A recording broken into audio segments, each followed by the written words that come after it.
খুনি হাসিনার বিচার এবং দেশ সংস্কারের আগে কোনো নির্বাচন হবে না, এটা লাউড অ্যান্ড ক্লিয়ার। আমাদের রোডম্যাপ হচ্ছে সর্বপ্রথম আমরা চাই জুলাই আন্দোলনের হত্যার বিচার, সংবিধান সংস্কার। এসে পড়ে তার বাড়ির গ্রিল বাঁচানোর জন্য 2 জন লোক পাওয়া যায় না শেষ পর্যন্ত। 24 থেকে শিক্ষা নেন, আপনারা আমাদেরকে কোনো ভয় দেখাতে পারবেন না। আমরা রক্ত দেওয়া যখন শিখে গেছি ভাই, আমরা আরো রক্ত দিতে পারবো, কিন্তু যদি সংস্কার না হয় আমাদের রক্তের উপর দিয়ে যে নির্বাচন দিতে, আশা করি ইনশাআল্লাহ বাকি 63 জেলাও মার্চ পর ইউনূসের ডাক দিবে। নির্বাচন করে তারা মুখে ফেনা তুলে ফেলছে, কিন্তু আমাদের রক্তের দাগ এখনো শুকায়নি। আমরা আমাদের খুনের বিচার পাইনি।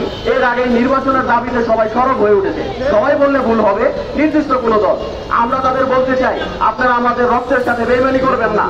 আমরা যেই ছেলেগুলো আমাদের এই যাত্রা শহীদ মিলনে যেই ছেলেগুলো আহত হয়েছে, যেই ছেলেগুলো গায়ে বুলেট নিয়েছে, এর মধ্যে অধিকাংশ ছিল 13 বছর, 14 বছর, 15 বছরের ছেলে। এরা একটা নির্বাচনের জন্য গায়ের রক্ত ঢেলে দেয়নি, তারা দেশের ভবিষ্যৎ বদলানোর জন্য নিজের গায়ের রক্ত দিয়েছে, গায়ের শ্রম দিয়েছে।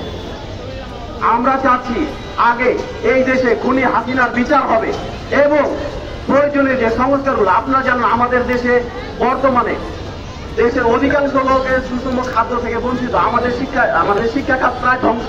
আমাদের স্বাস্থ্য খাতে চিকিৎসার জন্য মধ্যবিত্ত, নিম্ন মধ্যবিত্ত লোকেদের চিকিৎসার জন্য আমাদের ভারতের মুখোমুখি হয়ে থাকতে হয়।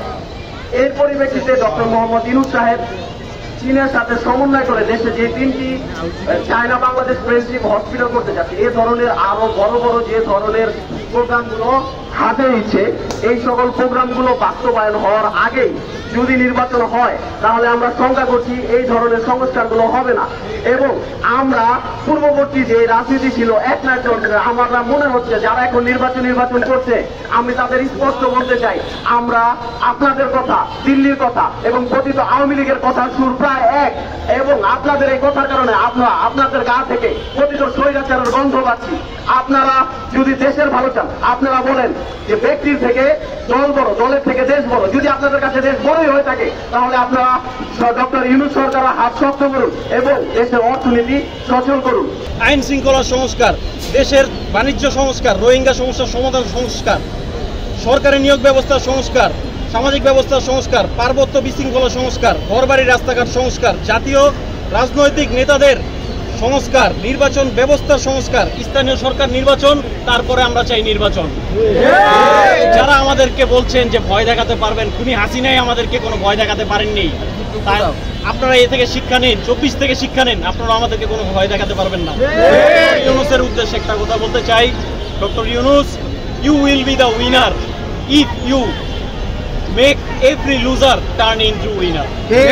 আমরা নারায়ণগঞ্জ সর্বপ্রথম ডাক দিয়েছি মার্চ ফর ইউনূসের। আশা করি ইনশাআল্লাহ বাকি 63 জেলাও মার্চ ফর ইউনূসের ডাক দিবে। সারা দেশের জনগণ একত্রিত হবে। আমরা চাই দেশের আগে সংস্কার, তারপর নির্বাচন।